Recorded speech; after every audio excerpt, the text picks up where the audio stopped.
bad-tempered goat lives in a field on the side of a road.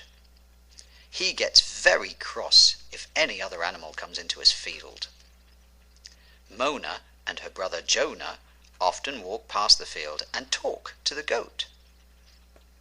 One windy day, Mona and Jonah are going to the park to have a picnic and sail Jonah's model boat. As they pass by, they can see the goat is very cross. He is stamping his hoofs and snorting beside an oak tree which is blowing in the wind. Up in the tree are two cheeky robins and a squirrel. The robins have been flying down and stealing oats from the goat. The goat charges at the tree and butts the trunk as hard as he can. Crash! The tree falls on top of the goat. "Oh!" says Mona and Jonah.